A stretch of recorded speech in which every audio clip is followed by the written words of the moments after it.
A seca, um antigo e crônico problema, volta a assombrar o Nordeste brasileiro. Desde 2012, não chove no sertão nordestino. Os rios e açudes que abasteciam as populações rurais estão secos.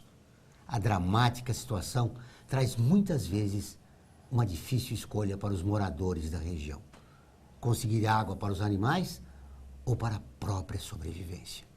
No programa de hoje, vamos falar sobre o drama da seca que atinge o Nordeste brasileiro, com o Ricardo Fabrício, um dos coordenadores da ONG Amigos do Bem, que atende mais de 11 mil famílias no sertão nordestino. Está no ar o Observatório do Terceiro Setor, o olhar da cidadania.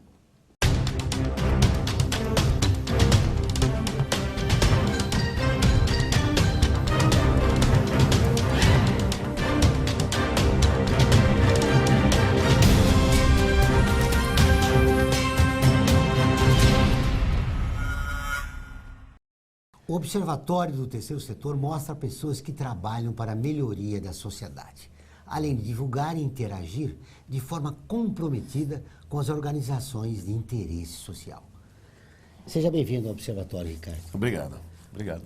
Como começou esse trabalho da ONG Amigos do Bem? Bom, o trabalho começou em 1993. Um trabalho criado pela nossa presidente, que até hoje está à frente do trabalho, Alcione de Albanese, que reuniu um grupo de amigos e a primeira vez, em 1993, no Natal de 93, nós fomos ao sertão nordestino e conseguimos, dessa primeira vez, atender aí cerca de 1.500 famílias, levando alimento, roupa, atendimento médico, atendimento odontológico. Mas dessa primeira vez um pouco desorganizado ainda, era a primeira vez e tudo, né? Então era sem experiência, sem nada, mas começamos aí o trabalho. E esse trabalho, interessante é que do instante em que estivemos lá a primeira vez, principalmente ela percebeu o quanto o nordestino precisa daquela ajuda e ali nós identificamos a real situação do nordestino, que era bem diferente daquela que a gente via pela televisão e que a gente conhecia. Mas lá mesmo a situação era mais complicada. Apesar de ser uma problemática antiga, né, a seca do Nordeste, como é que surgiu a ideia de atender essas famílias? Então, foi exatamente num período desse de seca, né? Quando nós fomos a primeira vez. E aí lá, chegando lá no sertão, nós percebemos que o problema era muito maior do que o que a gente imaginava, né? Só a título de informação, a gente vê os projetos de transposição do Rio São Francisco. E aí, pesquisando esse tipo de projeto, nós identificamos que a primeira vez que esse projeto foi sugerido foi por Dom Pedro II. Então, de lá para cá, nada foi feito, né, nesse sentido de transpor as águas do Rio São Francisco, mas de qualquer maneira tentamos nós fazer o nosso trabalho. Então, o que nos estimulou a fazer isso daí era ver a necessidade que aquele povo sofrido tinha com relação a seca, que assim, faltou água, falta todo o resto, né? Porque sem água você não tem alimento, você não tem desenvolvimento nenhum. O trabalho que vocês realizam é juntamente com as comunidades locais? Sim. O nosso trabalho, em princípio, ele é independente, né? Nós fazemos um trabalho independente, mas hoje nós contamos com uma estrutura em cada uma das regiões atendidas, onde as pessoas das comunidades locais nos auxiliam. Eles também são atendidos, porque essas famílias, essas pessoas, elas também passam por necessidades, mas eles também se uniram ao nosso trabalho, então assim, enquanto eles podem, eles nos ajudam, ao final do trabalho eles recebem também a parte de contribuição, a parte de doação deles. Qual é o critério de escolha dessas famílias? Bom, primeiro a necessidade que de fato essas famílias têm. Imagine hoje, como você mesmo disse no início, são 11 mil famílias que o projeto atende. Isso é cerca aí de 60 mil pessoas, é bastante gente. Então nós conhecemos cada uma das famílias profundamente. Então são 11 mil, mas nós conhecemos todas as 11 mil. Essas famílias estão distribuídas em 3 estados, em 4 unidades. São 2 unidades em Pernambuco, uma no Ceará e uma em Alagoas. E para que essas famílias sejam atendidas, nós fazemos um cadastro que é muito criterioso e nesse cadastro nós avaliamos ali o número de pessoas da família, verificamos a situação, se eles têm algum tipo de renda, a maioria não tem. Né, se tem algum tipo de renda, algum auxílio do governo, às essa uma Bolsa Família. O Bolsa Família, né? Que atende as famílias do Nordeste. Deveria atender, né? Deveria atender. Algumas famílias se beneficiam com esse Bolsa Família, mas muitas delas não, né? Então, tanto algumas que se beneficiam, porque mesmo recebendo esse auxílio do Bolsa Família, isso não é suficiente para sustentar uma família grande. Então, mesmo para essas famílias que recebem uma parcela de ajuda do governo, nós também fazemos ajuda para poder complementar a renda para que eles tenham uma ajuda de fato. Veja, a nossa ajuda não é em recurso financeiro, mas é em alimento, em atendimento médico, odontológico e também nas roupas. O que mudou no sertão brasileiro desde que vocês começaram a desenvolver esse trabalho? Olha, eu posso dizer seguramente que nos locais em que a gente atua, mudou graças ao trabalho dos Amigos do Bem. Porque se não houvesse esse trabalho, muito pouco seria observado lá. Hoje, o nosso principal objetivo é trabalhar a educação, é a transformação das pessoas. E essa transformação ela só vai acontecer a partir da educação. Nós tentamos durante muito tempo trabalhar o adulto. O adulto se transforma um pouquinho, mas se você pega a criança e começa a moldar a criança desde pequena, aí ela já cresce com uma cabeça diferente para o mundo. Então, essas famílias que já passaram por esse processo de transformação conosco, já estão diferentes, já estão em situação diferente. Nós já temos lá um volume de famílias que já têm, por exemplo, autossustentabilidade. Mas essa modificação específica é graças ao nosso trabalho, porque senão seriam todos de uma região esquecida pelo Brasil. Eu acho que esse é um detalhe muito importante, senão o projeto viraria existencialista, Sim, né? É de dar e receber só e não mudar aquela realidade que precisa ser mudada. Exatamente. O foco principal do trabalho é fazer com que essas pessoas, essas famílias se tornem autossustentáveis. E esse processo de transformação a partir da educação tem trazido frutos para o nosso trabalho incríveis. Recentemente, no ano passado, foram enviados pela primeira vez na história, não é nem pela primeira vez há tanto tempo, não, na história daquela região, pela primeira vez, 160 jovens para a universidade. Ou seja, o nível de estudo que eles tinham até então era insuficiente até para a leitura corrente. Hoje não. Hoje, com as escolas e com o trabalho que nós fazemos junto às escolas, nós temos lá unidades que nós chamamos de centros de transformação, que é a escola mais um ensino complementar profissionalizante. A união desse trabalho fez com que estes jovens que passaram pelos nossos centros de transformação conseguissem prestar o vestibular e passaram. E o mais legal é que desses 660 jovens que estão na universidade hoje, a maioria deles escolheram como profissão a pedagogia, porque perceberam que foi isso que transformou a vida deles e eles querem ser multiplicadores disso. Então é a transformação dando frutos de fato. E essas 160 famílias cujos jovens estão na universidade, essas 160 já não vão mais passar fome. Essa daí, a realidade delas foi modificada. E é o que nós queremos para as demais famílias que nós atendemos. Outra preocupação é evitar o êxodo, né? Que as famílias saíssem de lá. Sim. Com esse trabalho vocês estão conseguindo? Sim. Nós temos hoje cerca de 750 frentes de trabalho dessas famílias atendidas. Então, são pessoas que trabalham para os Amigos do Bem, mas trabalham com carteira assinada, com todos os benefícios e ainda com os beneficiamentos que são produzidos ali. Então, nós temos uma fábrica de manipulação de caju, nós temos plantação, temos artesanato, tudo isso daí voltado para as famílias que já são atendidas pelo projeto, para que elas tenham, a partir daí, autossustentabilidade. Né? Começa aí. Agora, nós estamos preparando eles para o mercado, nós queremos prepará-los para o trabalho de fato. E aí, para isso, nós temos que ainda conquistar que algumas empresas, algumas instituições possam se instalar no sertão nordestino, entendendo que ali existem pessoas qualificadas para trabalhar para eles. O Observatório do Terceiro Setor está com a campanha Amigos do Observatório, onde você pode ajudar até 3 ONGs a continuar a desenvolver os seus projetos e também contribuir com o Observatório na divulgação dos trabalhos das entidades de interesse social. Na primeira etapa, estão participando o CIP, que ajuda estudantes de baixa renda, a ONG Mães da Sé, que procura crianças desaparecidas, e a ONG Nosso Sonho, que dá apoio a crianças com paralisia cerebral. Acesse o nosso portal e conheça a campanha. Contamos com a sua ajuda. Agora vamos para um breve intervalo e voltamos em seguida.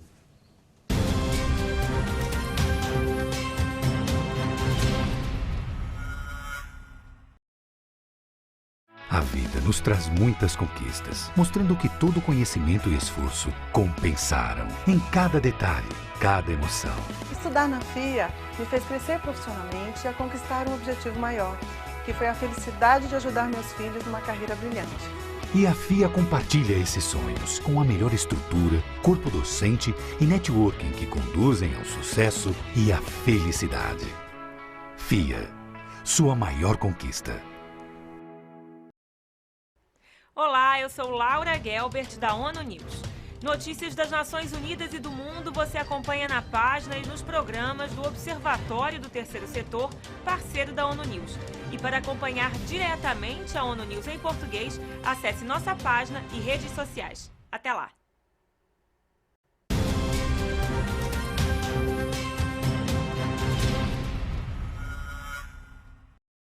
Estamos de volta com o Observatório do Terceiro Setor, o Olhar da Cidadania.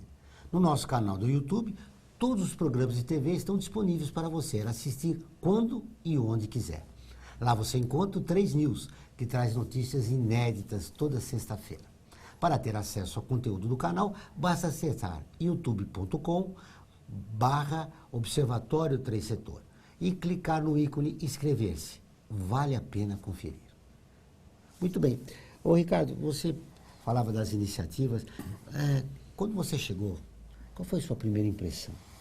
Isso olha, já há 24 anos. Né? Isso, quando o trabalho começou, a primeira impressão, eu acho que é de todos que até hoje, quando vão para lá, percebem. Porque quando nós entramos mais para dentro do sertão, quando nos afastamos um pouquinho mais da nossa unidade, porque a nossa unidade, ali onde nós estamos instalados, em volta, acabou gerando uma condição um pouquinho melhor em função de estarem muito próximos da gente. Mas quando se afasta um pouquinho mais e pega povoados mais afastados, até hoje, acho que a sensação é a mesma, né? Aquele aperto no coração, porque você vê aquelas pessoas vivendo em casas de taipa, pessoas com a necessidade da seca, que muitas vezes... Hoje nós atendemos levando água, mas muitas vezes essas famílias têm que andar quilômetros para conseguir água, né? As que já são atendidas pelo projeto, não. Porque além da água que nós muitas vezes levamos com carros-pipa, onde não foi possível a construção de cisternas, nós já temos como regular um projeto de construção de cisternas. Hoje já são 112 cisternas construídas, fora os 25 poços artesianos que foram perfurados lá. Essas cisternas começaram quando a serem construídas? Aproximadamente em 2002, 2003, nós começamos a construir as cisternas. Vocês levam a distribuição para essas famílias de alimentos e como vocês descobrem a necessidade da construção das cisternas nesses lugarejos que vocês... Mas o próprio povo fala para a gente, né? O próprio povo fala, você chega no povoado, você fala, o que você quer como presente? A primeira coisa que eles falam, água. O que você mais precisa? Água. Então, do instante em que disseram isso, aí nós vamos ver a possibilidade de ou perfurar um poço ou de fazer a cisterna. Que mais rapidamente nós temos a possibilidade da cisterna, por uma série de razões, inclusive o investimento, né? Para fazer uma cisterna é bem menos do que fazer um poço artesiano. Então, nós conseguimos fazer isso e conseguimos sempre por doação. As pessoas que contribuem com os amigos do bem, muitas vezes eles querem doar direto a cisterna. Eu vou doar uma cisterna. Ele vai lá, doa. E aí nós construímos onde nós identificamos que há necessidade. Esses povoados mais afastados, em todos eles, quase que sem exceção, tem cisterna dos amigos do bem construída. Como funcionam essas cisternas? Bom, nós criamos a estrutura, né, que é feita em concreto, né? E parte da cisterna vai para debaixo da terra, né? Então, assim, ela fica um pedacinho para fora, a maior parte para dentro, e ela é coberta com uma tampa para não permitir a evaporação da água. E a captação dessa água é a partir de água de chuva mesmo. Mas como chove muito pouco, em alguns dos lugares nós fornecemos a água por carro-pipa. Então, o carro-pipa vai e abastece a cisterna, deixa a cisterna cheia. Agora, sempre que chove, faz-se um sistema de captação em volta, nas casas mais próximas e tal, que recolhem a água e jogam para a cisterna. O que eu te ia perguntar se essa cisterna, como você citou a transposição do Rio São Francisco, se elas têm uma conexão com essa transposição e podem aproveitar a água também. Então, ainda o Rio São Francisco ele é muito afastado dos locais que a gente atende, né? Então, se o projeto do governo tivesse avançado no sentido de construir aqueles ramais de água para abastecer os povoados através das águas do Rio São Francisco, um desses ramais, em algum lugar, em algum ponto, em alguns povoados, chegaria próximo, não do lado, não encostado, mas passaria próximo, seria mais fácil. Mas hoje nós não temos nenhum ponto de água com a fluidez que tem o Rio Amazonas, o Rio São Francisco, por exemplo, que consiga captar água para lá. Depois de todo esse tempo de trabalho, qual é a história que mais te impactou?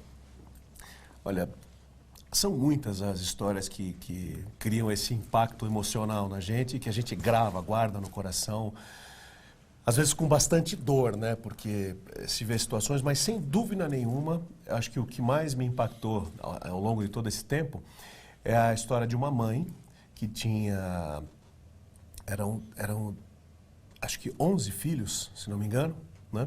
Mas conversando com ela, batendo um papo, quantos filhos a senhora tem?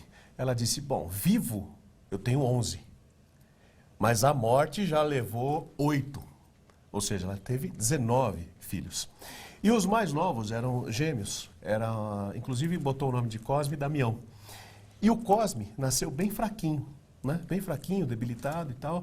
O médico que estava conosco, ele examinou, verificou que ele estava realmente muito fragilizado por toda a situação. E ainda comentou, olha, vai ser muito difícil que esse nenê resista, vai ser muito difícil. E infelizmente não resistiu ali, naquele momento, né? E por que isso me impactou tanto? Porque eu estava com ele no colo, eu gosto muito de criança, estava segurando ele no colo e segurando, olhando para ele, bem fraquinho e tal, e de repente ele desfalece, né? Você sente, parece como se o corpo soltasse assim, né? Você percebe, eu fiquei gelado na hora, né? E passei, o médico examinou, disse, olha, sinto muito, e eu passei o bebê para as mãos da mãe. E aí a mãe olhou com um olhar que eu acho que só uma mãe é capaz de olhar daquele jeito, né? E ela olhou bem para o nenê, olhou para o pai, né, para o marido e disse, olha Zé, mais um que a fome levou. Então isso daí ficou gravado no meu coração de uma maneira, ela perdeu 10 filhos. Sabe, perdão, 9 filhos, ela perdeu 9 filhos por causa da seca. Então, você imagina o coração dessa mãe, como ele é calejado com sofrimento, porque é um atrás do outro, né? E esse foi um caso que eu pude acompanhar, mas existem tantos outros casos como esse, de mães que perdem filhos, e não é 1, 2, são 5, 6, 7 filhos. A gente passava muita fome e sede. Nesse lugar aqui, meus filhos já desmaiou de fome e de sede. E não existe aquela coisa de, a mãe já nem sente mais. Não, não tem como, é um filho, ela sente. Cada um deles ela sente. Como é a mortalidade infantil no Nordeste? É bem alta, é bem alta.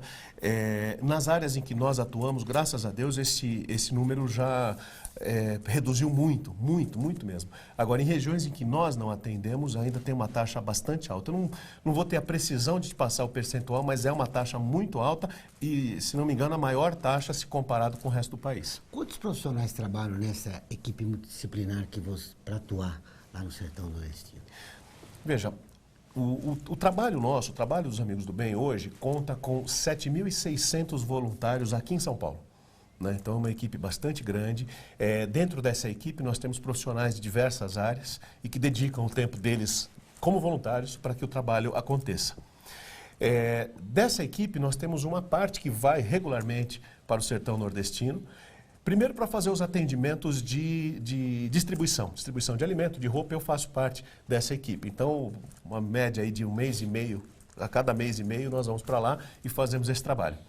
Ficamos ali cerca de 4 a 5 dias fazendo esse trabalho. Mas nós temos lá uma equipe local, alguns que são de São Paulo e que residem lá cuidando dessas unidades, e outros que são professores, aí já professores locais, alguns deles, muitos já ex-alunos do nosso trabalho, e aí conta com uma equipe aí da ordem de 250 pessoas que são capacitadores que trabalham lá nas unidades de ensino. É um número expressivo. É expressivo, é expressivo. Nós vamos para o intervalo e voltamos dentro de instantes.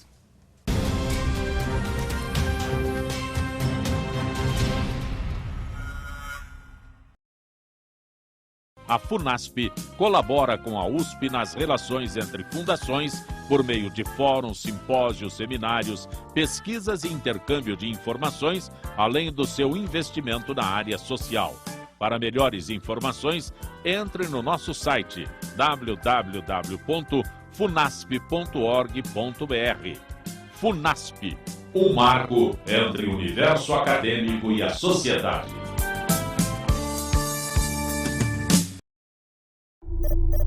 Internacionalizar a economia afeta o seu emprego? Para onde vai o Brasil? Ter opinião sem análise é só repetição. Repetição, repetição, repetição, repetição, repetição, repetição, repetição, repetição. Informação é importante. Análise é fundamental. Le Monde Diplomatique Brasil. Independente e crítico.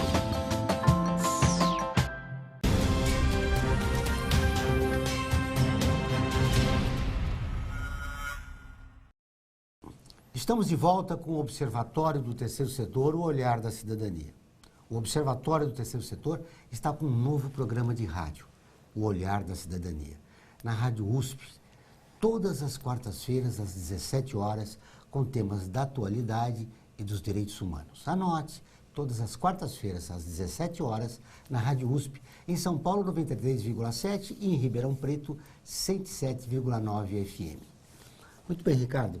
Nesse bloco, seria importante a gente falar um pouco dos centros de transformação que vocês mantêm lá nesse projeto. Isso, exatamente. Hoje nós temos 4 cidades do bem, que são as unidades onde nós oferecemos moradia,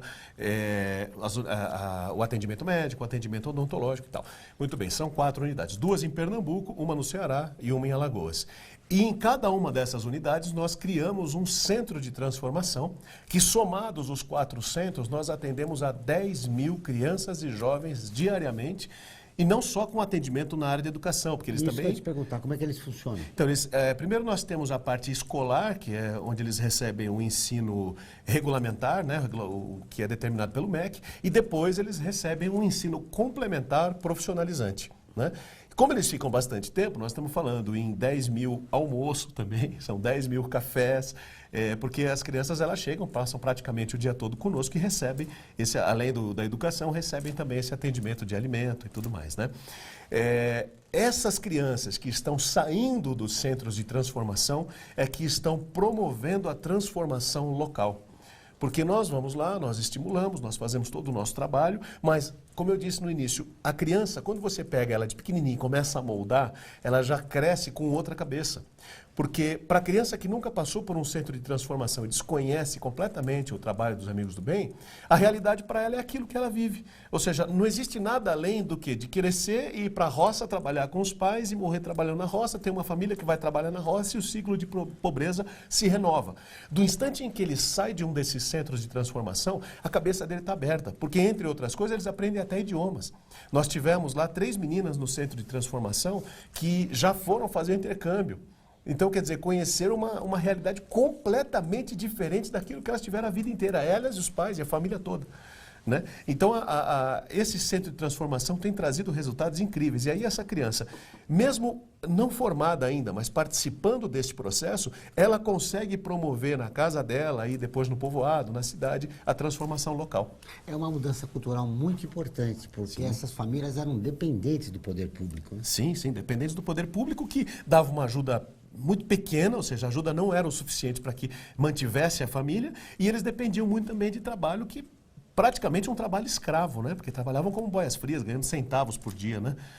Com plantações de cana e tudo mais. Muitas vezes eles iam para alguns locais onde haviam plantação para trabalhar, mas como boia fria, e depois voltavam com aquela miséria que eles ganhavam lá. E mexer com a autoestima dessas famílias foi importante, muito, né? Pra cima, né? Muito importante, porque hoje eles se veem valorizados. Uma coisa que é interessante, infelizmente, em algumas capitais como São Paulo, se tem uma ideia de que o nordestino é preguiçoso, ele não gosta de trabalhar, ele quer receber só a doação de graça e tal. Isso não é verdade.